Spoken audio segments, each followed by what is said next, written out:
Hi everybody and welcome to Accounting 114. I am Jeannie Goodwin and I will be your instructor for this course. So here we are on day one and I'm so excited to see everybody here. I really think you guys are going to enjoy this class. So I like teaching this class because I think it's beneficial in a lot of different ways. And I think for everybody that works and gets a paycheck, this is going to be helpful to see how things work behind the scenes a little bit. And for you, if you plan to go into a payroll career, of course, these are some great skills that you're going to learn. But I always have students that come out of my payroll classes saying, oh, that's why, or, oh, now I get it. That makes more sense. So I think, oh, great. Michelle says she's done some payroll. So this will be a great thing for you as well. Maybe you can share some of your experiences during the discussions as well. But these are some skills that we all need and we all can find valuable, I guess is what I was saying, is as far as being an employee. A lot of times I've been responsible for payroll and HR for different periods of my life. And it's interesting how little employees know about what goes on with their paycheck. So if you are in that boat, then it's totally understandable that when you get your paycheck, you don't even look at it. I used to encourage all of my employees, at least open your pay stub and take a look at it. And there would be many times I would walk through and hand out their paychecks and they would throw them somewhere, file them away, and never look at them again. And it's really important, and for you as an employee, it's important as well that you spend some time looking at your payroll. The payroll people that process your payroll are human just like everybody else and do make mistakes. So it's a good idea to take a look at it. So I think you're going to enjoy this class. Hopefully this will be something that you find useful. And I know a lot of times going through a business program, there are some classes that are more helpful than others. So hopefully this will be a good one for you. Before we get started, I want to tell you a little bit about me. So that's me here on the screen. There we go. Now you can see me a little better.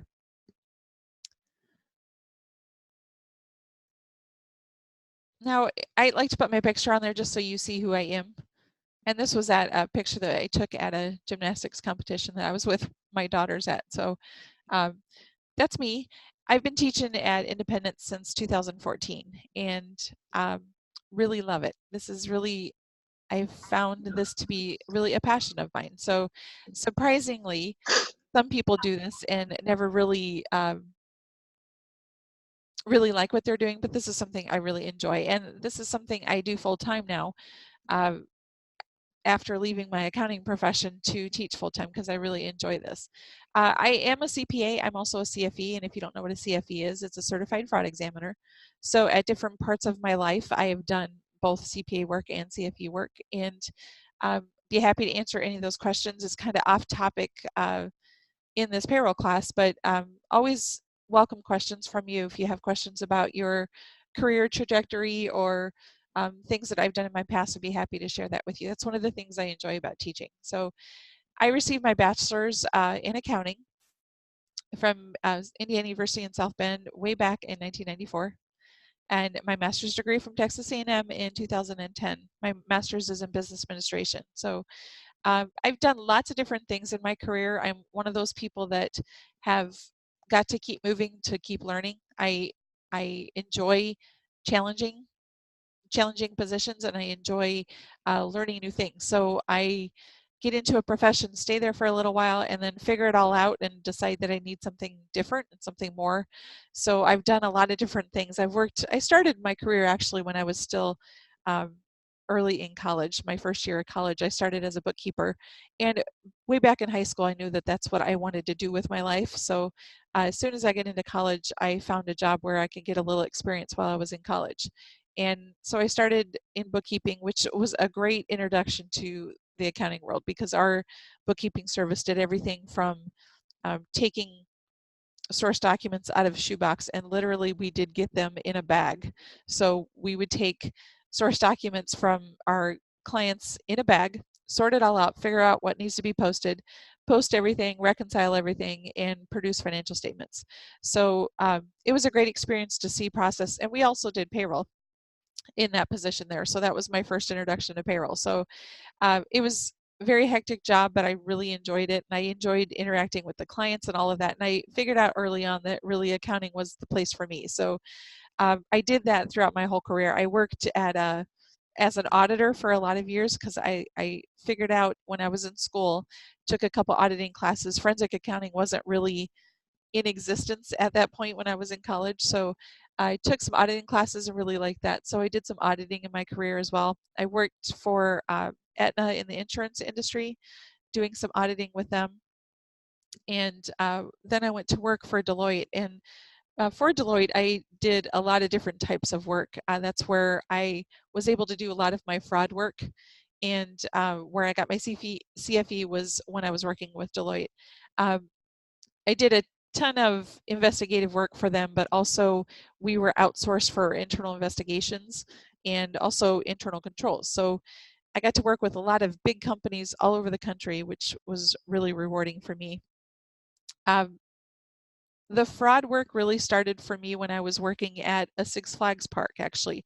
I worked in internal investigations there where we dealt with internal theft and fraud of the employees. So we did a lot of investigation work. We did a lot of interviewing and prosecution, and we dealt with the police and with attorneys with prosecuting the cases that we developed. So that was something that I found to be really interesting when I was still in college, started doing that. So that's kind of how things uh, track toward my fraud investigation side of it. Um, I really liked the idea of putting accounting and the investigative side together, and fraud investigation was, or forensic accounting was the perfect answer for that for me. So I did a lot of that through Deloitte. And then I went to work for a manufacturing company as the financial accountant. And I worked there for a lot of years. I was responsible for everything, including payroll there and cost accounting, and really learned a lot about running a business there. So it was a medium-sized aerospace company that I worked for, and I was responsible for the whole accounting department of like 15 people. So it was a pretty good experience for me to learn a lot about the way things worked. My boss there, and I'll talk about these companies I work for as we go through the class, but my boss there was not comfortable with accounting, so he brought me with him to all of his meetings to be his financial side. So I got to go to a lot of different meetings, which was good and bad. I had a lot of work to do, so it was not so great going to all these different meetings, but I did learn a lot about research and development and sales and marketing and shipping and receiving, all these things you might not think you would learn about working in accounting, because I attended a lot of different departmental meetings. But I did learn a lot about companies there, and I really enjoyed that. I went to work as an accountant. Well, I took some time off to raise my kids in between there, and then went to work for a school district in their accounting office. So I learned a little bit about nonprofit accounting and how different it is from corporate accounting. So I did a little bit of nonprofit, and then I went to work as a controller for a construction company that I was there for several years before I began teaching. So when I was working as the controller, I was responsible for HR, for payroll, and accounting at that company. So a lot of different experiences in my life. So I'm happy to share those with you and share experiences as we go. I think that makes it a little more relevant to you when I can apply them to real life scenarios. So it's not just reading about things in the book and doing homework assignments. It's really what you might experience in the real world. So I think that's kind of important. One thing I did want to mention about me, that I've been on both sides of the screen. I've been both a student with an online environment and a teacher with an online environment. So I've been in your shoes, so I understand what it's like to be on your side of things. So I'm hoping that I bring to the class the things that I really enjoyed about my online experience and try to keep out some of the things that I didn't. But I'm always open for suggestions and comments from you about things that you may like or not like in the course, because every class I try to teach better than I did the last class, of course. So if there's something that you see that you don't like, please share that with me, and I'd be happy to adjust things for later on. You'd be helping your fellow students that are coming behind you with things that maybe you didn't like. So this is a new class format for me. I've taught payroll accounting at Independence lots, but we have a new format this year. You guys are probably all old hat with these new five credit courses, but for us, we're just kind of rolling these out. So this payroll accounting five credit course is a little bit different than what we taught in the past. So it's going to be new for me too. So hopefully we'll work through it well. One of the things that I think is really important about an online environment is being able to contact me. And when I was a student, it was really frustrating sometimes when you tried to work on homework or get assignments done and you ran into problems, and it would be days before somebody got back to you to try to fix things. And at that point, maybe I got busy with something else and then I'm running out of time. So one of the things that I really work on with my classes is to be able to get back to you with your questions answered as soon as possible. Of course, I do have a life outside of my job, so there are times that I'm not going to be able to get right back to you, but I will definitely get back to you within 24 hours of your question time.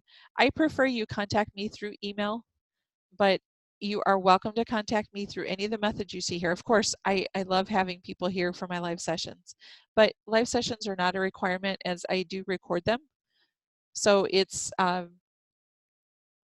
you can watch these at your leisure if this time doesn't, sorry about that, if this time doesn't meet your work schedule or your schedule that you want to attend. I always record them so they'll be available for you under recording. But you're also welcome to join me anytime for these live sessions. It's nice to be able to have people that I'm actually talking to instead of talking to nobody when I do these sessions. So I appreciate you guys being here.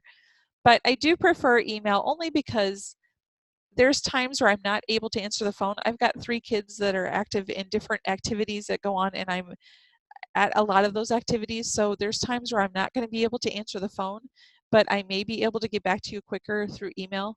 So I do prefer you email me. And also I'm able to go back and um, see what I need to answer. If I wasn't able to be on my phone right then, I'm not going to miss your call because I know a lot of people don't leave messages anymore. So if I miss your call, I may have missed your message. So I do prefer email or text. Those are my 2 favorite ways to communicate. So please don't hesitate to call me though if you do have a question, but I can't guarantee I'm going to be right on the phone at that moment because I may be working with another student or I may be out somewhere. So, but please, if you do call me, please do leave a message, because if you call and don't leave a message, I'm not able to help you quick enough. So please, that's one of my goals. Is I know it's frustrating, so I try to get back to you within, even within 4 hours. I am around most of the time, and I do check my phone as often as I can throughout the day, even if I'm not at my computer, so I can answer those questions. And I get those texts and email on my phone. So I try to get back to you as soon as I can. And the one thing I want to tell everybody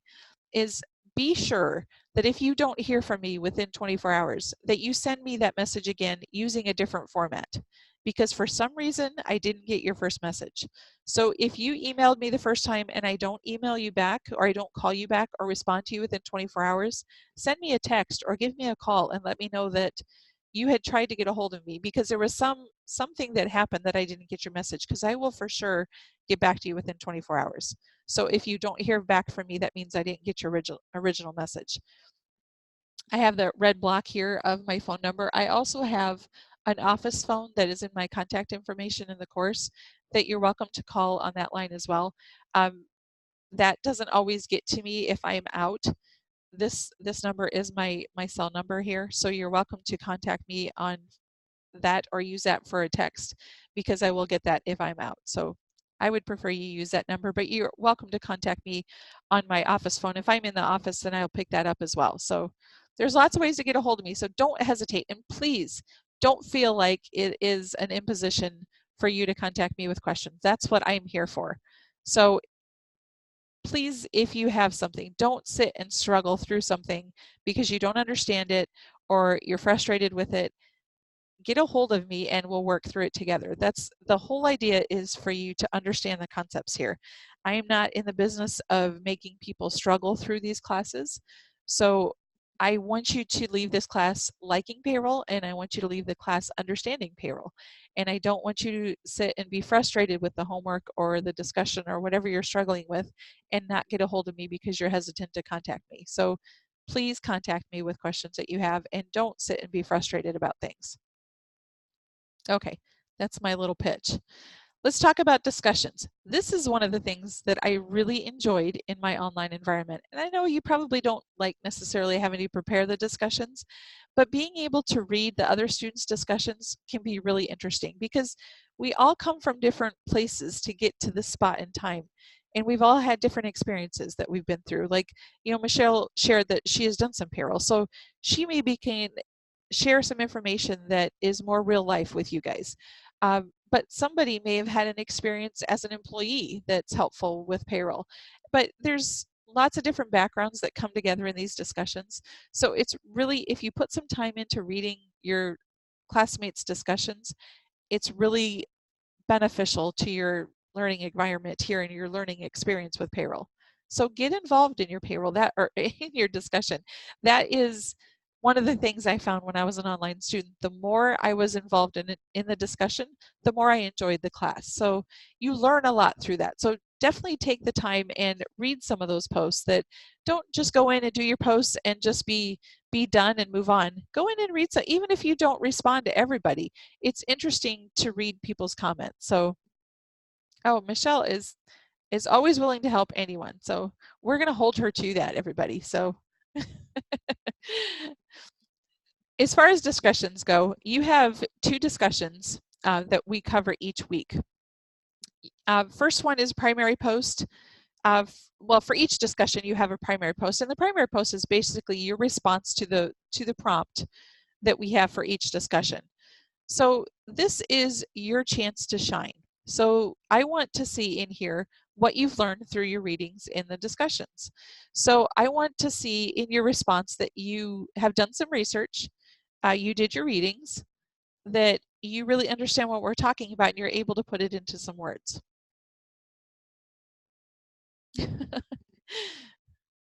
Oh, Michelle has already been helping people along. So that's really nice, Michelle. I appreciate that. It's 150 words for your primary post, so that's not a big writing that you have to do. It's really just a basic understanding of what's going on, but it's your chance to demonstrate that you do understand what's going on. So your primary post for both discussion 1 and 2 need to be submitted no later than Wednesday at midnight. Like I said, it needs to be 150 words and include at least 1 reference. So you can use any information that you want for this reference. The only thing I ask is don't use Wikipedia. That is not my favorite source. But make sure you're doing some research. So if you have a thought or a feeling about the way something should be, go research it a little bit and see if you're correct. And then when you find your support for your thought, that's your source as well. So make sure you're including at least 1 source for each of your discussion posts. Your secondary posts can be replies to either me or to any of your classmates, or you can post an additional post if you'd like. So it's basically anytime you go in and participate a second and third time is going to be counted as your secondary posts. These are the minimum requirements for your discussion. And like I said, I would encourage you to get involved in the discussion. So the minimum is 2 secondary posts for each of the discussions that we do, but you're welcome to interact with your classmates in other parts of the discussion. So these need to be at least 50 words. And I'm looking for meaningful responses in your replies. I am not looking for you to say your entire discussion post to say, great job, I agree with you, or something along that line. You can include that as part of your discussion post. That's great. Encouraging your classmates is a great thing. But I'm looking for you to add on to the author's information that they included, or to maybe take a different side that they did on their discussion post, or go a different direction with what they included in their secondary post. But add some meaning to your secondary post so it really is good dialogue in the discussion. So that's what I'm looking for in a secondary post. So you need to have, for each discussion, you need to have at least 3 posts each week, and you must participate on at least 2 different days. References should all be in the IWG format. If you're not familiar with the IWG format, which is the Institution Writing Guidelines, it is in the course under your modules. There are 2 different, let's go ahead and we can take a look at this.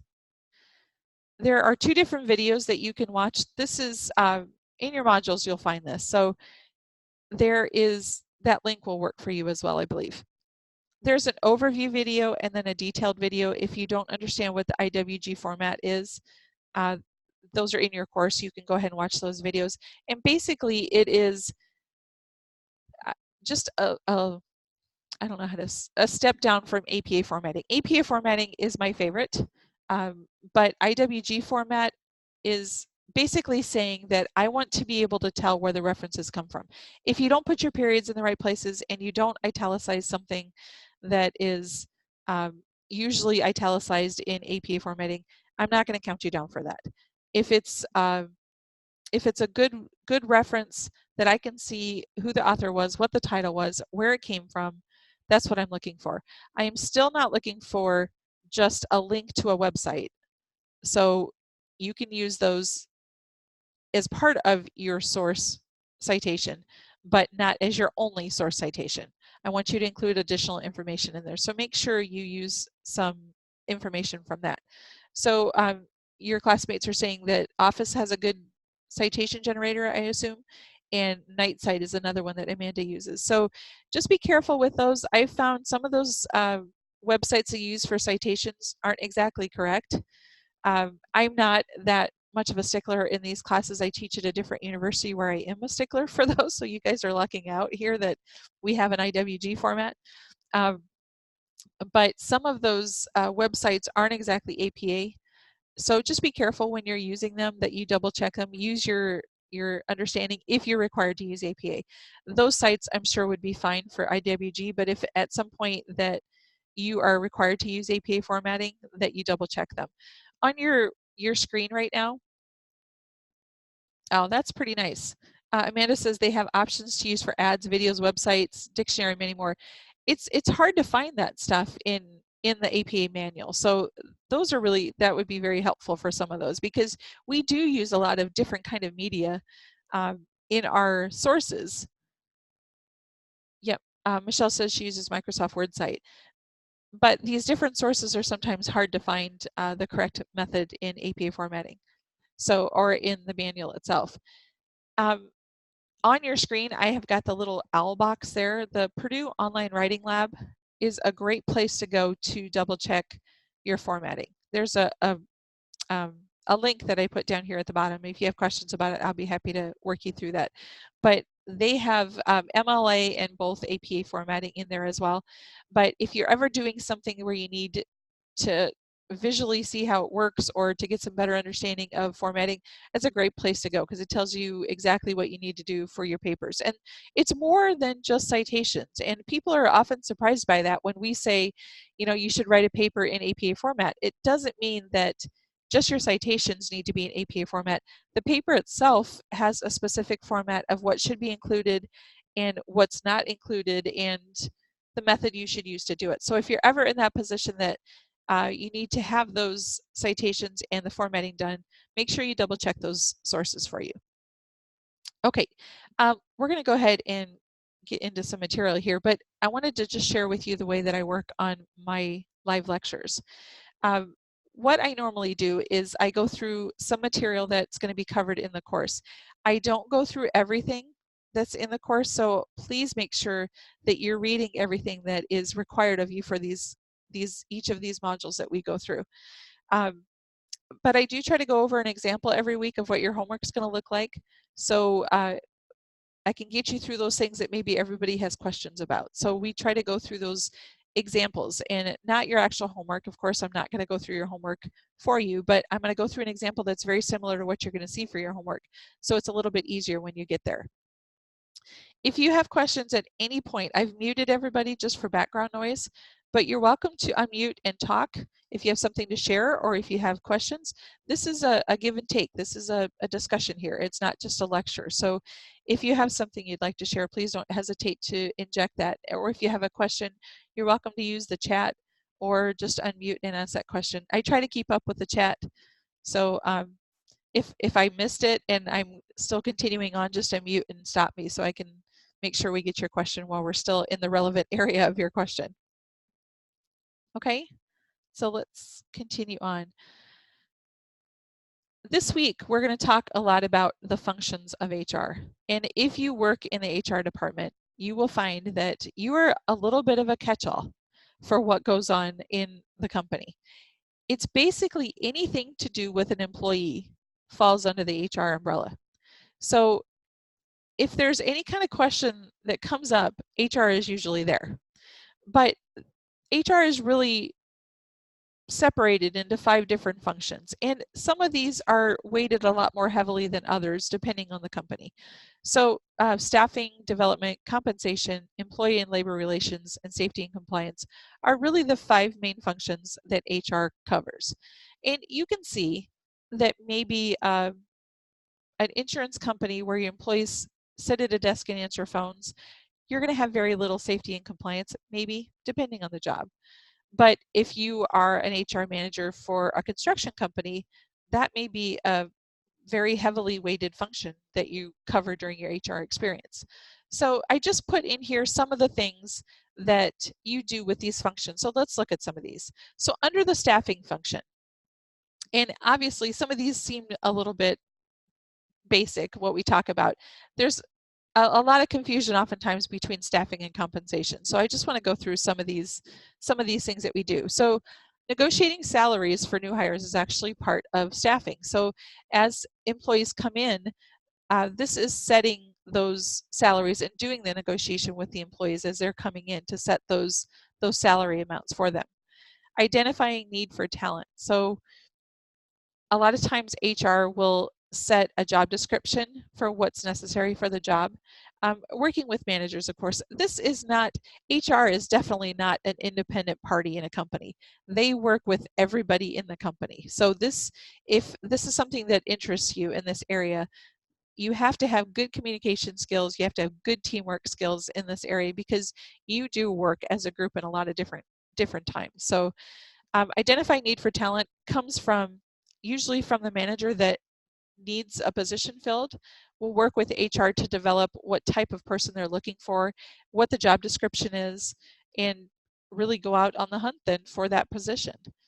Also, staffing involves terminating employee contracts if needed. If there's somebody that needs to be fired or is going to be let go for whatever reason, HR is usually the one that handles that. Along with management, a lot of times if that happens, management is there with them. And also writing employee contracts. As employees are hired, oftentimes you will sign a contract that includes expectations. So that is all part of the staffing function of HR. And that can include also, I didn't put it on here, but advertising for positions and bringing people in. Those have become a little more challenging than it used to be.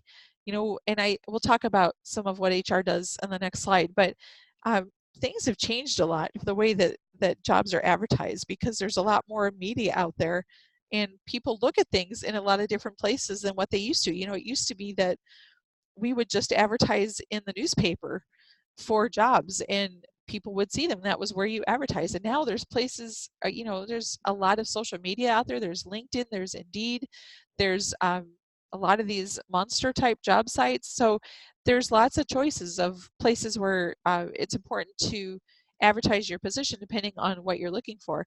But that is the responsibility of HR to really understand what those functions are and where they would be most appropriate to have those advertisements out there. But then we move into development. Development is really kind of a fun thing if you're working in HR, because development is once the employees are there, is making them the best that they can be. So there's lots of ways that you can do that. Training and courses, of course, you want to keep your employee skills up. You want to keep them relevant. You want to advance those skills. You want those employees to be happy here. You want them to stick around for a long time. But you also want them to be a better and better employee as they stick around. So providing additional training for them is really an important step for a lot of companies. Employee orientation really should have been at the top of development here. And that is, once you've hired that employee and they come in, we'll talk about employee orientation a little bit, but showing them the face of the company then is the orientation of really introducing them to the operations and the people and really the environment that they're going to be working in. And then preparing employees to take on leadership roles. So, you've got employee continuity issues where, as people retire, you want people behind them that will be able to step into those positions without any hesitation and without a whole lot of upswing to get to get ready for that position. So developing your employees to take that next step is really a huge step for a company to make sure that there's continuity within that organization. And something that you might not think about, but providing feedback to your employees is really an important thing. We've got most companies do some sort of review process. Some companies really put some effort into it, some put no effort into it, some don't even do it. But if you've been through the experience of all of these different groups that sometimes do this work and sometimes don't do this work, you can see how providing feedback in an effective way is really helpful to employees. Nobody wants to hear that they're doing something wrong, but you can feed that to them in different ways to help them improve and be a better employee. All of you as an employee should strive to be better as you continue through your job. So these little tips, and that's why, at the beginning of this lecture, I mentioned to you that if there's something you don't like, share it with me. That's feedback that I want for my position as well. So you should want to hear the good and the bad. So you're able to continue down the path of the good, but also maybe get some of those things that maybe you didn't even know you were doing wrong out there so you can help improve those things. So HR helps employees really understand the goods and the bads, and with management, it helps those review processes that they go through. And of course, compensation is a big part of the HR department, but the HR department also well, compensation really includes more than just the dollar amount that you get paid for your salary or your hourly rate. And you can see on here, we talk about not only setting compensation levels that are accurate for the market that they're in, but we talk about negotiating group insurance rates. That is compensation to you. Your benefits are also part of your compensation package. So HR is responsible for securing all of the benefits that make up your compensation package. So the HR department would negotiate those group insurance rates. They might bring in somebody like Aflac to offer a little bit discounted rate for you to join with them to have some additional salary options if you're injured or anything like that. But also, HR is responsible for discussing salaries and benefits with employees. So if there's questions about their salary or questions about what benefits are offered, HR is there to answer those questions for you. So, and of course, one of the biggest things that underlie all of these different areas is to ensure that the salaries, in this case, are compliant with laws and regulations. HR is responsible for that in most cases, that they need to make sure that all of the policies that the company engages in and the procedures that they engage in comply with their laws and the procedures that they're supposed to be following in their area.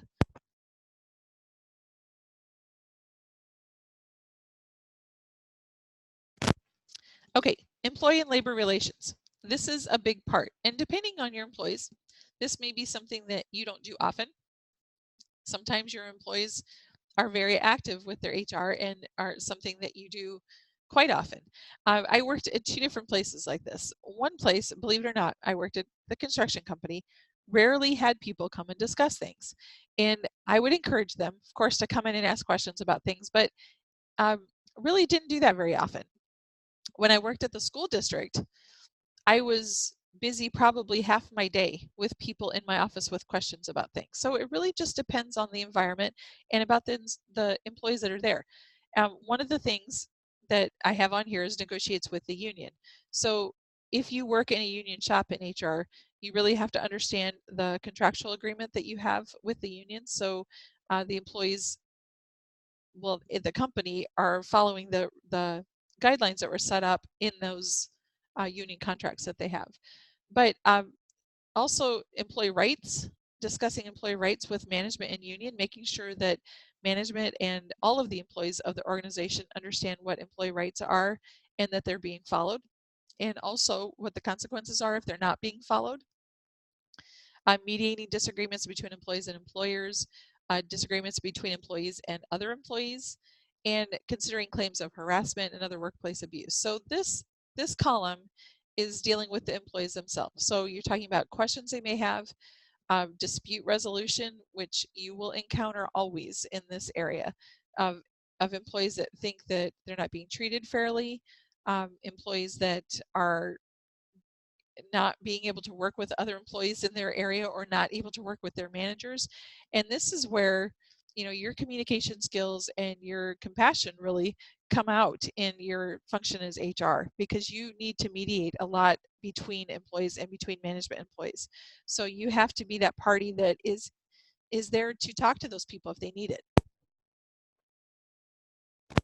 And in some cases, that's all they want, is just somebody to listen to them and somebody to understand that they're struggling with something. And it could be something totally unrelated to work or a function that's going on, but they really just need somebody to talk to. And that is where HR ends up being that person a lot of times, that really is just somebody to be there for the employees. Safety and compliance. Ensuring employees have safety equipment, developing policies and practices to meet those regulations for job hazards, and then discusses how to prevent injuries. In a lot of companies, like in our construction company, this responsibility did fall under my domain for HR, but we also had a safety manager that was responsible for this. So I worked closely with the safety manager to make sure that a lot of this stuff was done. But we had, you know, we dealt with OSHA and a lot of the local requirements that we had. So it was almost a full-time job just to keep up with the safety and compliance for a construction company. So we had somebody that did that full-time in addition to what I was able to do through my HR realm. But also compliance is an important part of this, and I don't have a really put a button on there, but I mentioned that before, that in all of these areas, compliance is really an important thing when you're dealing with employees. The Fair Labor Standards Act, and we'll talk about that in a little bit, lays out all of the requirements that need to be met for employees, and really what employees need to do as well. It's a give and take, but the HR department is responsible for ensuring that the company in total meet those guidelines, and they're not one person in that company is violating any of those regulations or laws that are out there regarding employees. So that can be a full-time job in itself too, depending on the knowledge and understanding that a lot of the management has. So some managers think that, you know, they have a lot more leeway than the law allows them because they just don't understand the law. But you as HR need to make sure that those managers have that understanding so that they're not inadvertently breaking the law. So that's where it comes down. And a lot of times it really comes down to the fact that they just don't understand, but just not understanding doesn't make it okay. You can still be held liable for those things. Do you guys have any questions about these functions?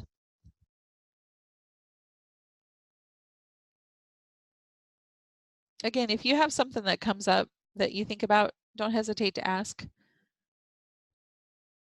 And I'm always around even after this. Don't feel like you have to ask questions here. If you're not comfortable asking in front of everybody, you're welcome to just get a hold of me after the lecture as well. Just jot your things down and jot your questions out. And I say that to a lot of people that watch the recording as well. Make sure you jot down those questions you have as you're watching it so you can send them to me at the end.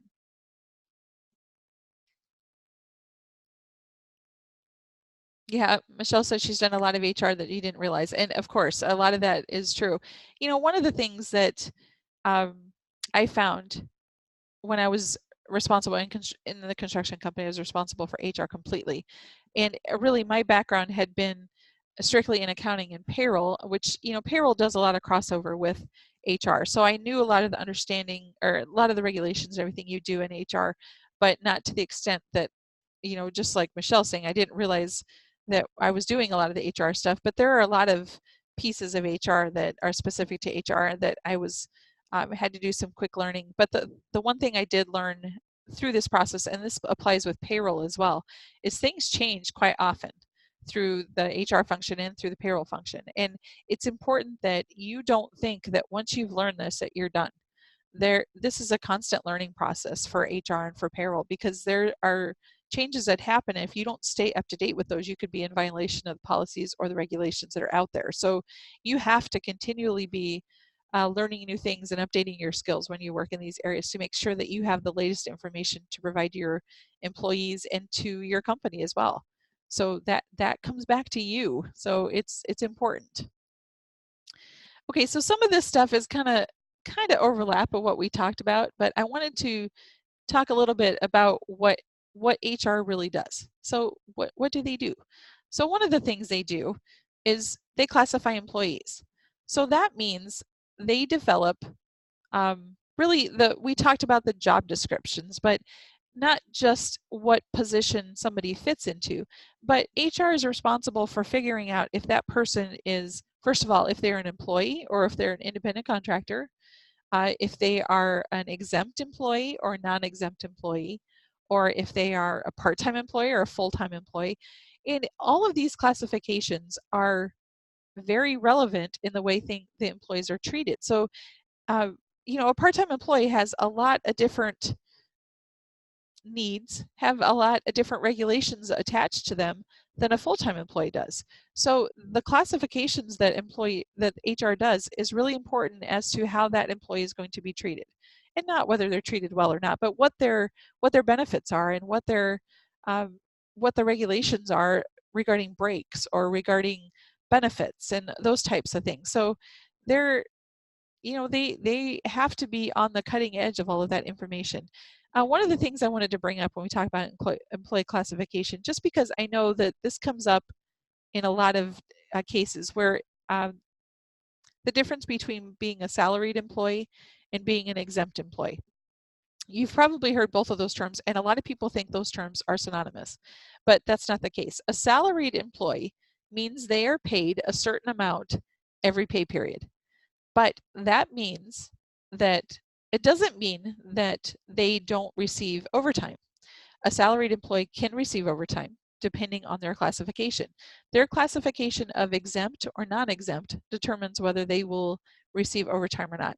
And there are very specific requirements surrounding exempt and non-exempt status. So exempt means that you do not receive overtime, that you are in a position, and I didn't put that slide in here, you can research that on your own, but there are different criteria that have to be met in order to be an exempt employee. And employers like to classify people as exempt because that means they don't pay overtime. But it is not up to them to decide whether that employee is exempt or not. They need to follow a checklist that says, do they have responsibility for other employees? Are they in a professional position that requires specialized education? Do they work, believe it or not, IT is another one that if they work in the IT area, they are exempt more often than not. But there are specific criteria that need to be met, and HR is knowledgeable about that. So they're the ones that set those classifications.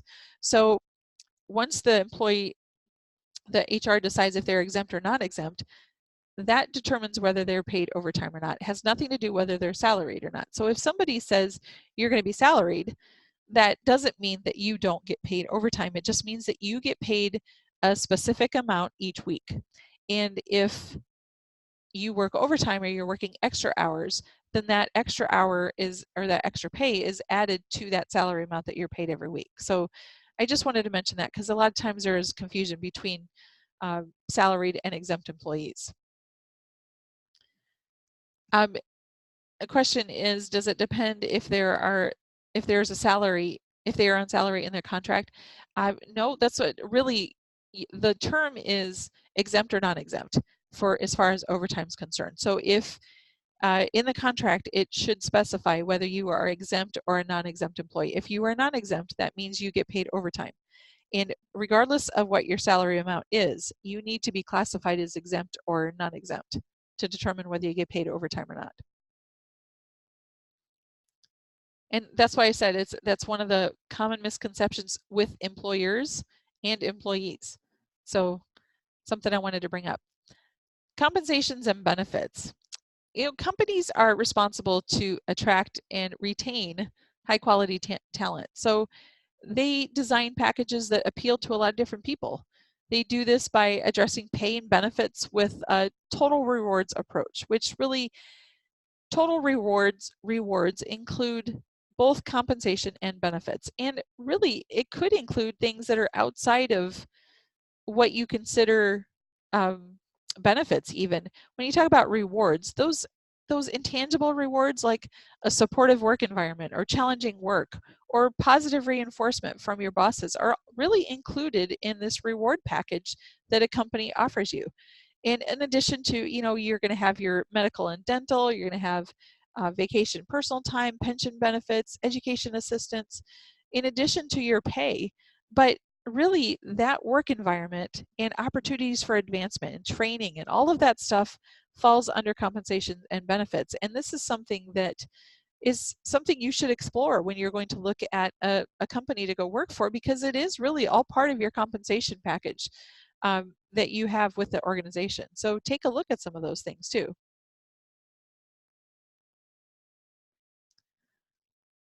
All right, let's look at the next block here because I need to know them here. Company policies and handbooks. Of course, HR is responsible for preparing both company policies and employee handbooks. Employee handbooks are something that is written for the company itself, and it could be formal or informal, whatever is most comfortable, most appropriate for your company. It doesn't matter how formal it is. It needs to be clear, it needs to be concise, and it needs to make sure that the employee understands what their expectations are. And when they go into a job, they know what the company is expecting of them, and that's really what that's for. So the employee handbook should be given to the employee when they start, and make sure that it's read. A lot of people have employees sign a paper that says that they've read the handbook so they understand what's in it and any questions about that. Amanda says she remembers making an employee handbook for one of my assignments in another course. That can be a huge project. I did an employee handbook for, well, we did policies and procedures and then an employee handbook for the construction company, because when I got there, they had none. So I developed that for them, but that was a major project because, I mean, there's lots of different things you can include in that. So hopefully you had some expectations with that, because that could grow into a monster project. Okay, next thing, records and personnel files. So anything to do with employees are held within, oh, that's neat. Amanda says she got to use a future business, so it was fun. That's good. Records and personnel files, anything to do with an employee is kept in employee records and personnel files. And there are usually several personnel files that are kept for the employees, because some things are more sensitive than others as far as the personnel files go. So they're treated differently.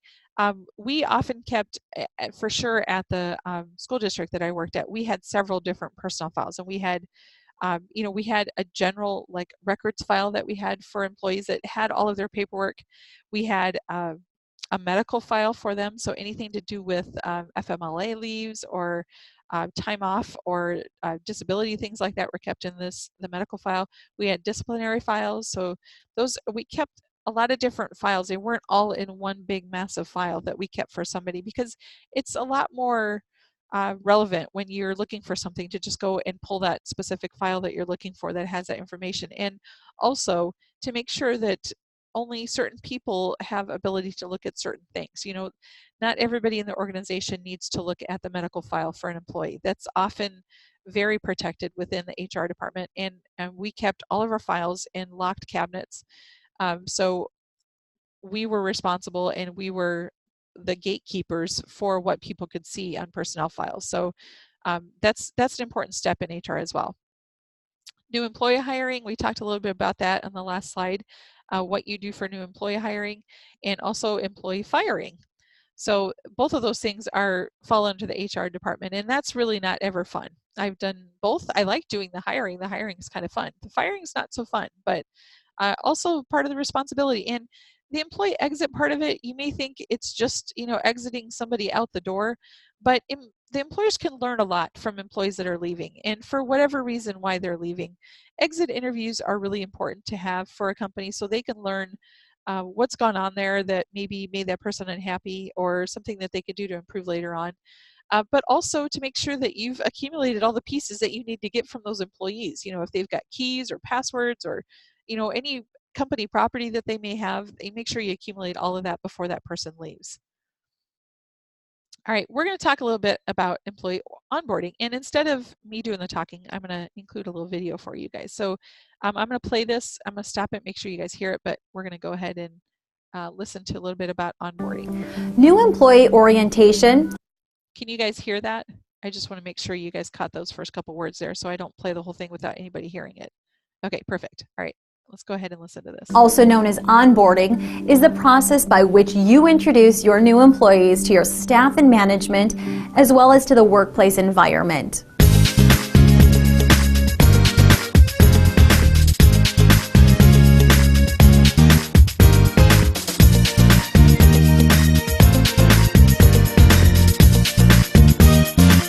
Your goal is to familiarize your new employee with a company and create a positive first impression. Employee orientation can also be used for employees who are promoted within your company and need a similar type of program. By helping employees understand the processes and procedures in place at your company and setting expectations, a good orientation process can increase both staff retention and productivity. It also opens a dialogue for questions and suggestions and enables you to reinforce the qualities you conveyed about your company and the position during the hiring process. Conversely, the absence of an effective onboarding program can result in miscommunication, confusion, poor performance, and ultimately lost business for your company when employees leave or become dissatisfied. Check out HR360's compliance solutions at hr360.com. So that gives you a little quick overview. Next video is a little bit more detailed. It's just some of the essentials that to include in onboarding. So I'm going to go ahead and play this video as well. So new employee orientation. Can you guys hear that okay? I do this because I had one course that I did this and I played the entire video and nobody said that they couldn't hear it and they were not getting the audio for the video, but we played the whole video and they hadn't gotten the audio. So I always double check with these videos now. I've learned. So go ahead and listen to this one now. Or onboarding is an important piece of HR and employee management. A formal orientation is essential to setting a new hire up for success. It's also a continuation of the corporate image and values you portrayed during the interview process. Think of it as your second chance to make a great impression for your company or organization. Employee orientation can also be designed for current staffers who are being promoted to a new position within the company and need a similar type of program.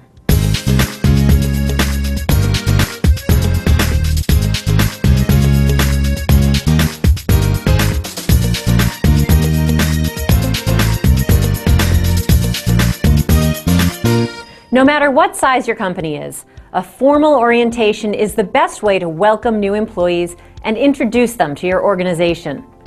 Orientation can range from a few hours to several days, depending on the amount of information to cover and the complexity of the position. Ideally, orientation should take place as soon as possible after the employee's start date. This will create a positive first impression that's consistent with the image you conveyed during the hiring process.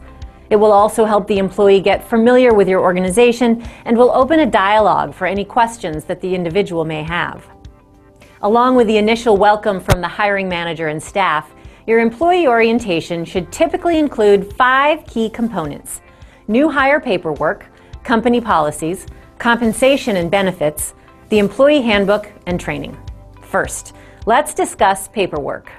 Orientation is the best time to complete and collect certain paperwork, such as the federal Form I-9, which verifies eligibility for employment. Employees must complete Form I-9 no later than their first day of work for pay. Employees should also complete a Form W-4 for tax withholding and any required state income tax withholding forms. Remind new hires to bring appropriate documentation needed for these forms, such as driver's licenses, social security cards, permanent resident cards, and/or passports. Next, broadly review your company policies regarding attendance and leave, employee conduct, and safety and security. Cover expected hours of work as well as absenteeism, meal and break periods, and time off, including what types of notice you require. Be sure that the employee understands the rules regarding dress code, telephone and computer use, and other expectations. You should also explain necessary safety and security policies and procedures and distribute building keys, employee identification, and parking passes as appropriate. A thorough onboarding program also covers compensation and benefits in as much depth as time allows. Provide details on pay periods, direct deposit, payroll deductions, health insurance, and any other benefits to which your new employee may be entitled. Prepare a benefits packet ahead of time to give the employee and let him or her know who in your organization can answer benefits questions. Of course, a new employee will need time to review his or her options for things such as health insurance and retirement savings, so communicate enrollment deadlines as well. Next, provide your new hire with a copy of your employee handbook. To a great degree, many of the policies and benefits information you've discussed will be repeated in the handbook. However, your handbook is one of the most important internal documents because it lays out your expectations, your policies, and procedures in writing. Even if you've reviewed aspects of it, explain to your employee that he or she is responsible for understanding all of the policies it contains. The handbook should also include a written acknowledgement to be signed by the employee verifying that he or she has received and read the handbook. When this document is returned, place it in the employee's personnel file. Finally, your onboarding process should include any necessary training to get the new hire up to speed. This may be informal, such as a time period of being shown the ropes by another employee, or more structured training is necessary, such as classes to master a specific computer program or customer service procedure. Don't be afraid to invest in training. Even if it removes your new employee from the workplace for a time, he or she will return prepared with the knowledge to do the job at hand. Thank you for taking the time to join us for HR Over Coffee today. All right, so hopefully you get some essentials of onboarding. I'm sure some of you here and some of you listening to the recording have been in organizations that had great onboarding process. Some of them you've probably been to a job where they say, here's your desk, go to it. So, it really just depends. Obviously, onboarding is important. It is a great way for an employer to really shine as far as what they're offering to the employee. And by not going through this process, you're really telling the employees that you're not as important as they would like to think they are. So onboarding should be done for every employee that comes in, no matter what their position. And some essentials need to be included in here so the employees really understand what's going on. Nobody likes to come into something and really not know anything about the company. You get kind of put in a corner and nobody gives you a tour, nobody tells you where your mailbox is, nobody tells you where the lunchroom is, and you really are uncomfortable the whole time trying to figure out what's going on. So onboarding really just gives you that extra comfort level when you go into an organization. And some part of the onboarding process is assigning mentors to you that will help you for, periods of time, several weeks or months, or even the whole time you're there. So it's a good process. And I'm sure if you guys have any feedback on onboarding, you've seen pros and cons. There's definitely good and bad to it. And it doesn't have to be, a week-long process. It doesn't even have to be a whole day's process. But being able to provide the necessary information to employees is really kind of important.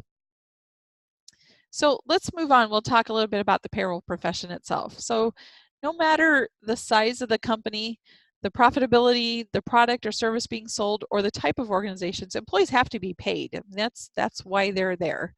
This task has become more and more difficult as regulations have been enacted and put into place. And every state, every local area has different legislation that's out there that's really added to an administrative burden that the payroll people have. So payroll person is no longer the employee that's stuck back in the corner who you'll just see on pay date to distribute paychecks. Their job responsibilities have multiplied tenfold and now require people with advanced knowledge in payroll to handle the position. And oftentimes the payroll specialist has to be on the leading edge of automation that's out there because there's a lot of things that are going on within that payroll profession that requires those people to be professionals and have a good understanding of the latest and greatest. The good part is the demand for payroll professionals is growing for sure. The U.S. Bureau of Labor Statistics says that it is going to continue to grow through 2025. So if this is something that you're interested in, this is definitely the way to go. More and more skills are required for sure. Some of the main skills that you should have is knowledge of compliance, of course, math and number skills, professional experience just in any type of environment, problem solving, communication skills, customer service and etiquette skills, responsibility, dependability, and discretion is a huge one in payroll. So that's one of the things that is, when I was hiring my payroll people, that was one of the things I interviewed for, was discretion, because you have to rely on the people that are knowledgeable about people's salaries and pay rates and even personal information like social security numbers and addresses, that are really important to this process, that they can keep those things to themselves. Michelle said, I sent a short video through Messenger. Okay, I'll take a look.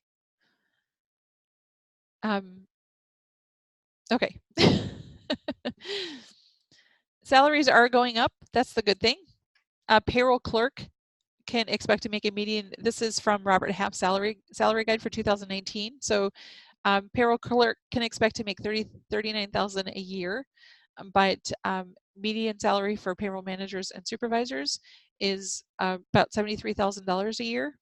So at that point, you need to have some experience, of course, and some responsibility for supervising some of the other employees. So the salary is up there a little bit.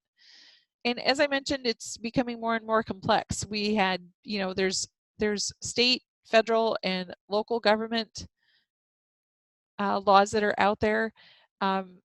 There's also things like the Affordable Care Act, minimum wage laws, federal forms that need to be filled out, required postings that you have to do within the company, payroll requirements.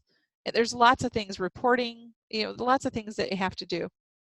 So it's getting more and more challenging, and that's part of why I think that the salary keeps going up, because of that process, that it's getting to be more and more challenging, and more is expected of the employees themselves.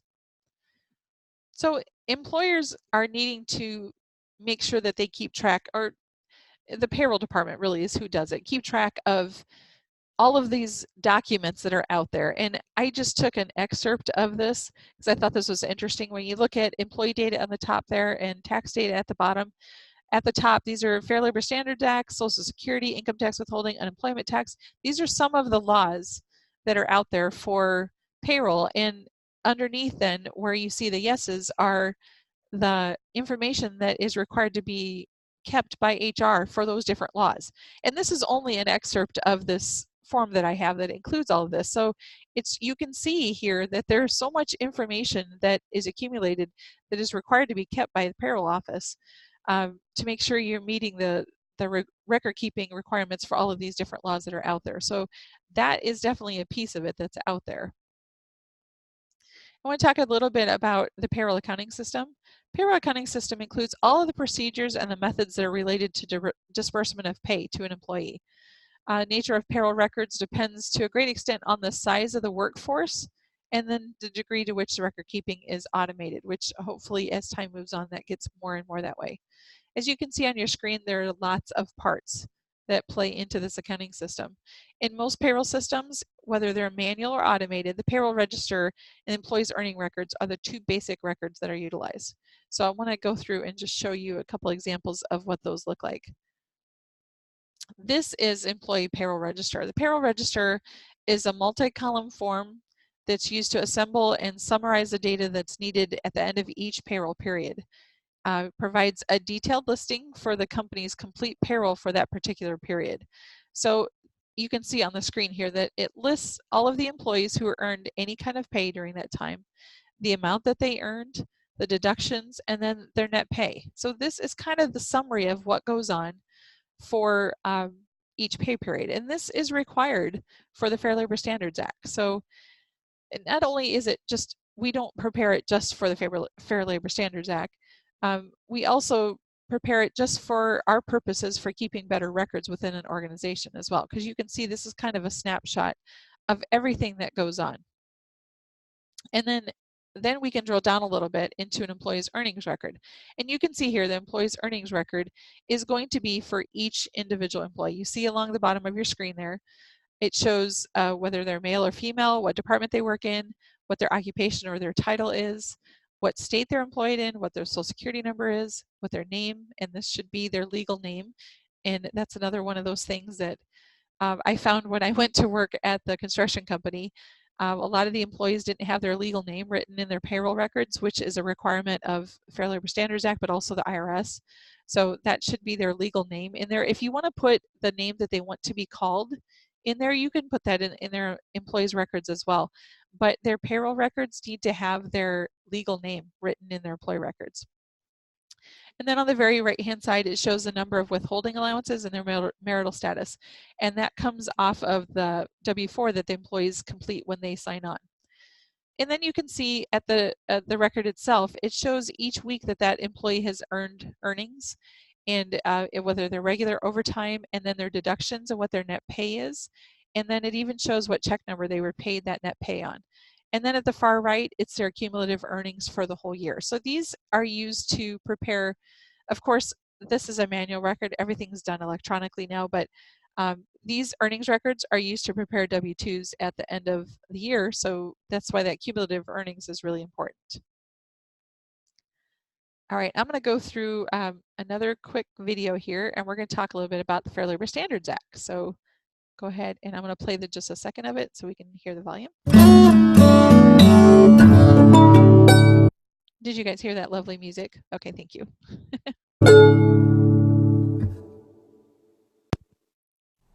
Pay practices are regulated by several federal laws and address issues such as overtime pay, minimum wage standards, hours of work, and pay equity. The primary federal law affecting compensation is the Fair Labor Standards Act, known as the FLSA. The FLSA establishes minimum wage, overtime pay, record-keeping, and child labor standards affecting full-time and part-time workers in the private sector and in federal, state, and local governments. Compliance with FLSA provisions are enforced by the Wage and Hour Division of the U.S. Department of Labor, known as the DOL. Penalties for wage and hour violations often include awards of up to 2 years and back pay for affected current and former employees, along with a monetary penalty. Willful violations may be penalized by up to 3 years of back pay. Provisions of both the original Act and subsequent revisions focus on the following major areas: minimum wage, limits on the use of child labor, and exempt and non-exempt status or overtime provisions. The FLSA sets a minimum wage to be paid to a broad spectrum of covered employees. The current minimum wage of $7.25 an hour was set as part of the Fair Minimum Wage Act of 2007. A lower minimum wage of $2.13 per hour is set for tipped employees, such as restaurant servers, but their compensation must equal or exceed the minimum wage when average tips are included. However, many states have minimum wage levels for both regular and tipped employees that are higher than the federal minimum wage, and employers must pay the higher wage. A number of states have enacted laws to increase the minimum wage for employees, while other states are exploring the possibility of increasing their minimum wages. Given those variations in pay, employers that operate in multiple states should monitor minimum wage legislation that affects their operations. The child labor provisions of the FLSA set the minimum age for employment with unlimited hours at 16 years. Many employers require age certificates for employees because the FLSA makes the employer responsible for verifying an individual's age. Age certificates are supplied by high schools. For hazardous occupations, the minimum age is 18 years. Individuals who are 14 to 15 years old may work outside school hours with certain limitations. Under the FLSA, employees are classified as exempt or non-exempt. Exempt employees hold positions for which they're not paid overtime. Current FLSA regulations used to establish whether a job qualifies for exempt status classify jobs into 5 categories. The regulations identify several factors to be considered when determining an exempt status. To review the details of each exemption, go to the DOL's website at www.dol.gov. Those 5 categories of exempt status are executive, administrative, professional, computer, and outside sales. Non-exempt employees must be paid overtime. The overtime can be calculated with a standard method that involves dividing a person's weekly salary by the total number of hours worked in a week and then providing the individual an additional payout of 1.5 times this rate for the number of hours worked over 40. It's important to note that the FLSA does not require employers to provide break periods or lunch periods, or to pay double time for any hours worked. However, the FLSA does provide guidance when organizations offer employees breaks. However, state laws also vary on many of these topics, and employers should research compliance requirements in all states in which they operate.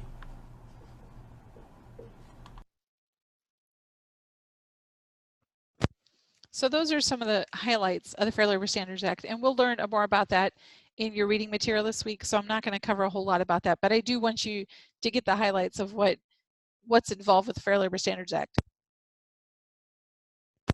So I'm going to speed up the process here because I want to get to our example, but I still have some slides that I wanted to cover with you.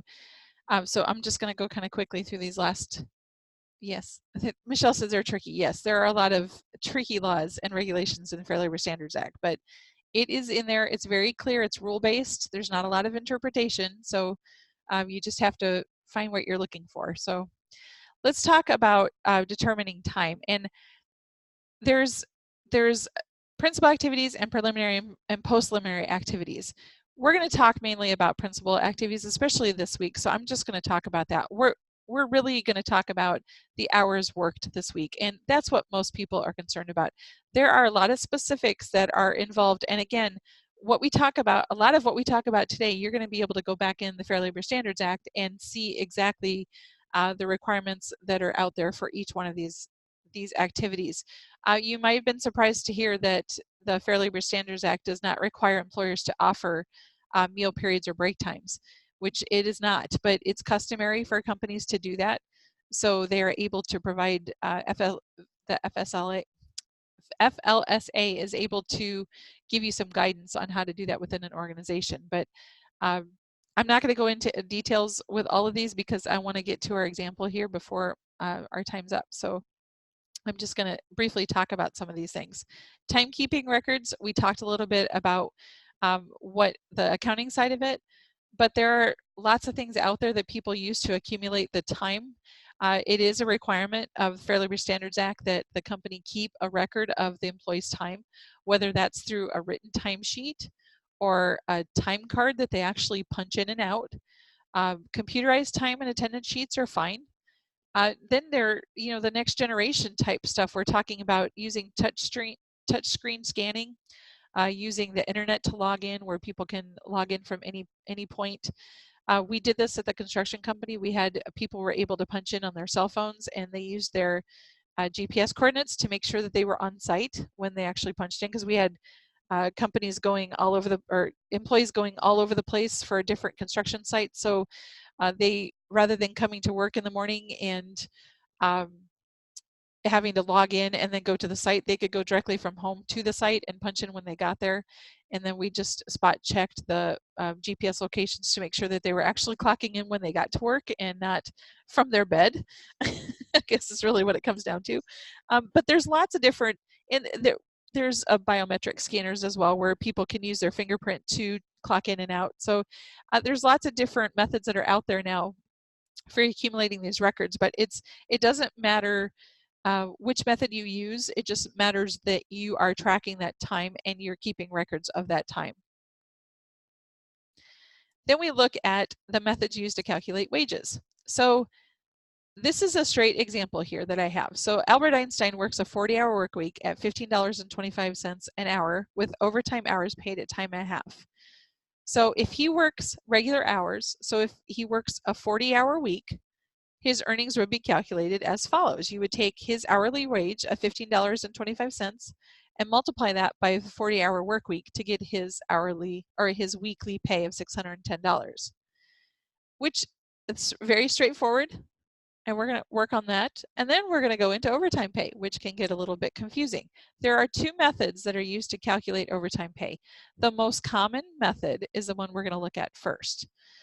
This is just a straight overtime earning. So if he works 44 hours and he's getting paid $15.25 an hour, this is how you would calculate his wages. You would take his regular earnings, so you would take his $15.25 times the 40 hours that he worked to come up with his $610 an hour. We're going to go through an example of a lot of these when we get to the example, so I'm going to just cover this kind of briefly here. Then to calculate his overtime rate, we're going to take his regular rate of $15.25 an hour, and we're going to multiply that by 1.5, which is time and a half. So that's how most cases overtime is calculated, is taking 1.5 times the hourly rate to come up with his overtime rate. And then you take that overtime rate and multiply that by the number of overtime hours, which is 4 because he worked 4 additional hours over his 40-hour work week, to come up with his total overtime earnings. And then to come up with the total earnings, you take his regular earnings plus his overtime earnings to come up with his $701.52 as far as his total earnings for the week. The overtime premium approach is a little bit different in that you take all of the hours worked and multiply that by his regular wage, and then you take his hourly wage times 0.5, which would be a premium portion of the overtime. And then you take that part and you multiply that part by the number of hours that have worked. You can see that $7.63 would be the premium that you get paid for the overtime. So 4 hours at that premium rate would be $30.52. And you can see that it comes out to the same. And you think, well, why would employees do that? Well, in some cases, overtime premium is not included in termination of workers' compensation insurance. So some employers choose to use this overtime premium approach to save some money on workers' compensation rates. So that's why there are different rates out there that can do that. Okay, converting weekly rates to hourly rates. This is kind of an important step that we go through, and I just wanted to touch on this. We're just going to go through this example here because I want you to see the steps that we go through. So to calculate a salary to an hourly rate, the first step you do is you convert their weekly rate to an annual rate by multiplying the salary by 12 to get to an annual rate. And then you divide it by 52 weeks to come up with what their weekly rate would be. And then the next step is you divide the weekly rate by the standard number of hours in their work week. So you take that 13, 15, 39 divided by 40, and so that is their weekly rate. You divide it by the number of hours worked in that week, so that comes up to the hourly rate. And then you can compute their overtime rate by multiplying the hours by 1.5. So you take that $32.89 times 1.5 to come up with that overtime rate of $49.34. So then you can calculate the overtime. So when we talked about earlier about people being exempt and non-exempt, if this is a non-exempt salary person, you still need to calculate their overtime. So this is a way that you would figure out what, using their salary that they get paid, and you can figure out what their hourly rate is and then what their overtime rate should be in order to figure out what their overtime earnings are. So save this slide. You can go back through this and go through this process if you have to convert those rates. I'm going to skip piece rate here because I want to move on to our example. So your homework this week, let's get out of piece rate.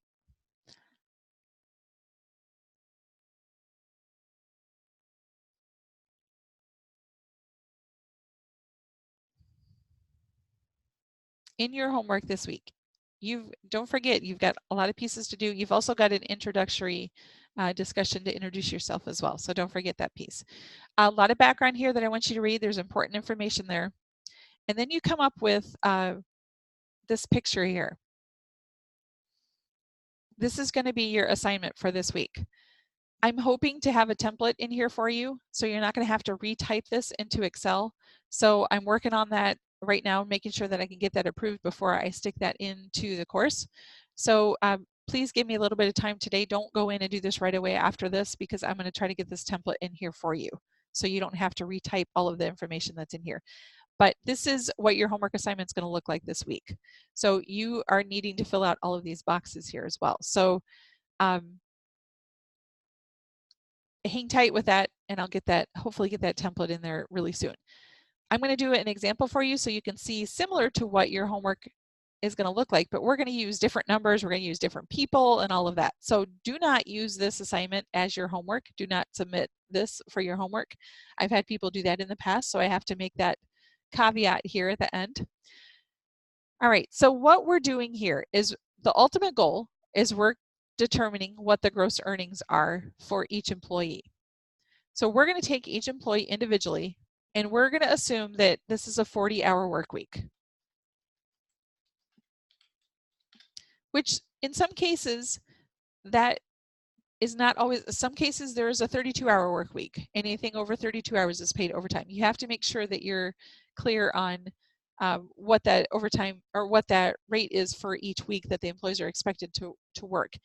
In most cases, and in this week's assignment, it is 40-hour work week. In most cases, it's going to be a 40-hour work week that's used.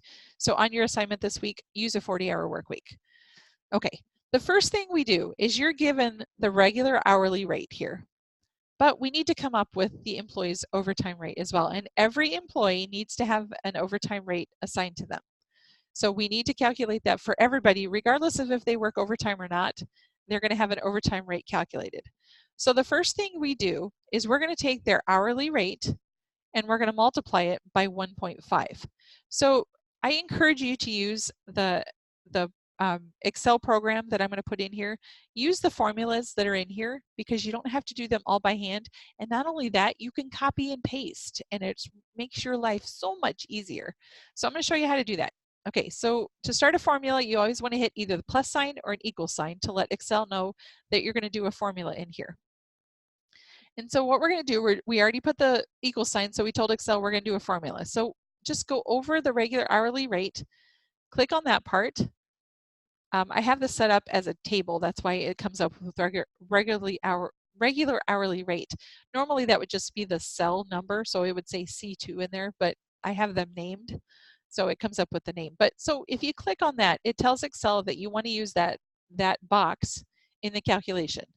And then we're going to just say multiply that by 1.5. And if you remember, we talked about that just kind of briefly there, but we talked about how in order to calculate an overtime rate, you take time and a half, so time being the 1 and half being the 0.5, to come up to the overtime rate for the employee. We're going to use straight overtime calculations for this assignment, not the premium. So we're going to use, and it didn't like that. So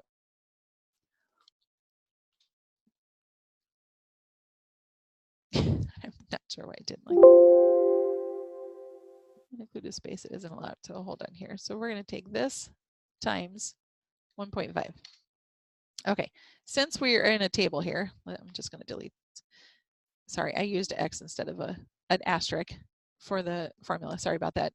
1.5 is going to give you your overtime rate. So you can see the overtime rate for Olivia is going to be $21.27.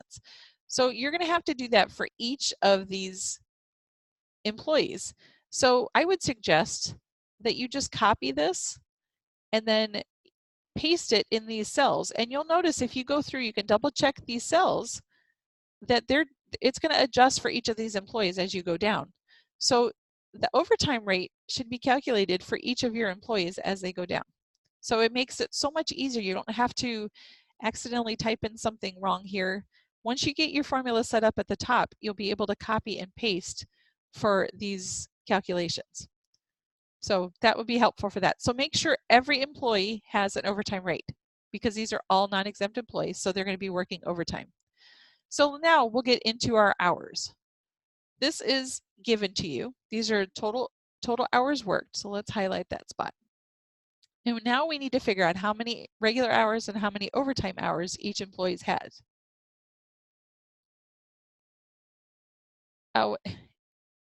you don't need to do the plus at the beginning. For some reason, when I learned Excel, I learned to put a plus in the front of my formulas instead of an equal sign. You can do just the equal sign that times 1.5, and that will give you the formula. You don't need to put a plus there. And I just do it by habit. So all you need to do is the equal sign, or you can put the plus to start the formula as well, but you don't need to do an equal and a plus. You could do equal or a plus. So that will give you the formula. Okay, so what we need to do here is we need to figure out of each of these employees' hours, how many hours are regular hours and how many hours are overtime hours. So it's easy to determine when you've got a 40-hour work week. If there's more than 40 hours, you're going to have some overtime hours. So for people that have at least 40 hours, we're just going to put regular 40 hours here. So we're just going to go down, and you can see these people all have more than 40 hours. So they're going to have at least 40 regular hours. You get down to this person has 32 hours. They're going to all be regular hours because it's less than 40. So anybody has more than 40, we're just going to put 40 regular hours. If it's less than 40, put the number of hours that they've worked. If you are super,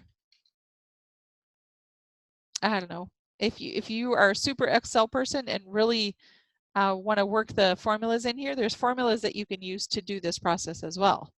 You can do an if statement here, that if this is more than 40 hours, then just put 40 here. If not, then put the number that's in the square. So if you're really an advanced Excel user, you can use a formula here, but I would probably just recommend you just go down and do what I'm doing right now and just determine if it's less than 40, you type the number of hours worked. If it's more than 40, it's going to be 40 hours of regular time. So pretty easy peasy. All right. So overtime hours, again, you can use a formula here for the employees that have worked for more than 40 hours. You can take the number of hours worked less the regular hours of F2. Oops, F2.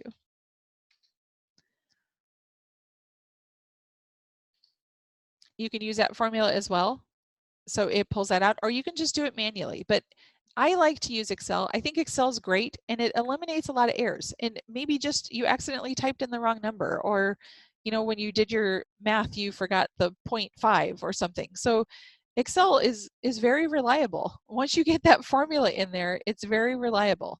So if you want to copy and paste these all the way down here, you'll see that we have some overtime hours, and I would definitely go through and spot check these to make sure that it's what you expect to see. So on these employees that have only 32 hours, of course they're going to have 0 overtime hours. So that's what you want to see in that square. And these, yep, as you go down, yep, it's what I expected to see. So those are all correct calculations along here to come up with our regular hours and our overtime hours. Okay, so now the next step is very simple. Now that we've got the hours, we've got the rates, all we have to do is multiply everything together. So what we're going to do here is we're going to take our regular earnings, so we'll take our hourly rate multiplied by the regular hours worked.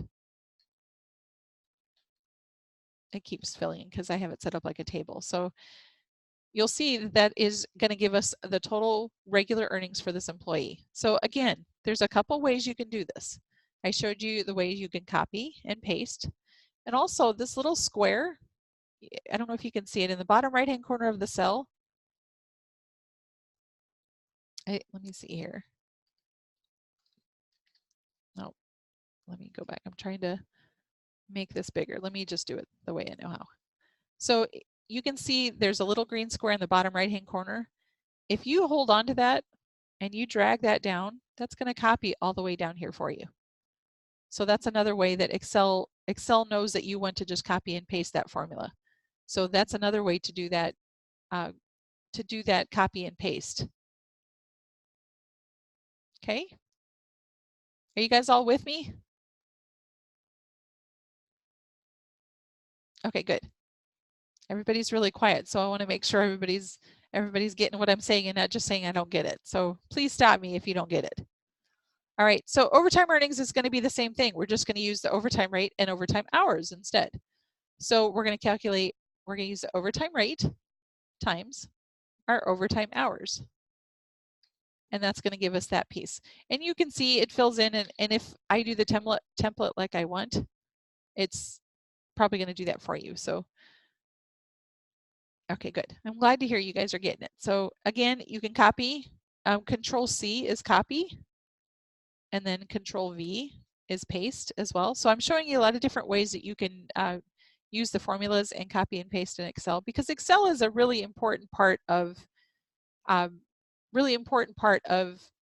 the payroll and accounting area, is learning how to use Excel, because you are going to use it in different areas. The total hours worked, did you add or multiply? Total hours worked, this column right here, this yellow column, and those two yellow columns, those are given to you with your homework. So it was given to you here as well. So in order to figure out your earnings or your regular hours and overtime hours, you're just going to take that total hours worked, figure out which portion of that is regular hours, which portion is overtime hours, and then the regular earnings, you're going to take the regular rate times regular hours, and then for overtime earnings, you'll take overtime rate times overtime hours. So let me do something here, and I see if I can, we'll put these all together in, those go together, and then this column, not those, we'll take the regular rate, regular hours, and regular earnings, and those all go together. Let's just uncover that one there. Okay, so to get overtime rate, you're going to use, or to overtime earnings, you're going to use overtime rate, overtime hours to get the overtime earnings. For a regular rate, you're going to use regular hourly rate, regular hours to come up with regular earnings. Then when you get to total gross earnings, all we're going to do for total gross is we're going to take our regular earnings plus our overtime earnings. And that's going to give you your total gross earnings by employee. So again, just copy and paste this, and you should get your calculation. On your homework assignment in your template, I'm going to ask you to total your gross earnings. And there's a couple ways you can do that. There's a formula called sum. And it's, you just put your plus or your equal sign and then type in sum, and that means you're going to add a series of numbers together. So you open a bracket there, and then you tell Excel what series you want to add together. So we're going to add all those, and I'm just holding down and highlighting that whole area. And once you've done that, just hit close parentheses, because you tell Excel now you're done showing them which series they want to add up, and hit enter, and it'll give you the total gross earnings for everybody. So this in your homework assignment is a check figure for you. So I'm going to have this in there, and it's going to double check to make sure that that's correct. So hopefully, as long as this all gets approved, that I can get this in here for you for this template. That is going to be a double check to make sure that you did it all correctly.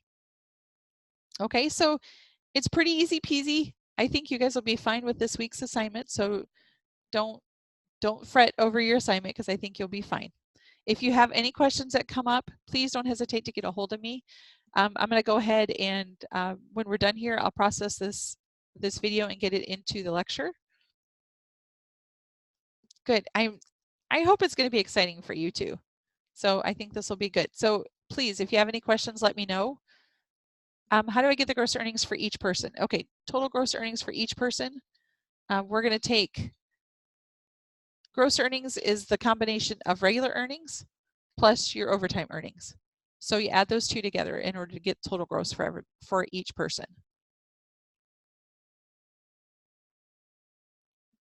Does that make sense?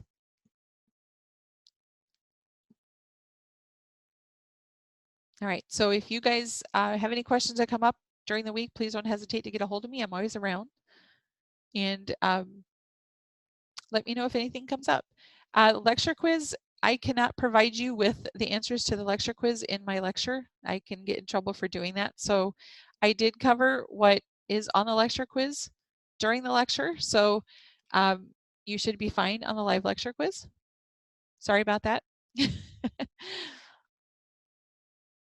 All right, that's it for today. Let me know if you guys have any questions. Otherwise, I will see you next week.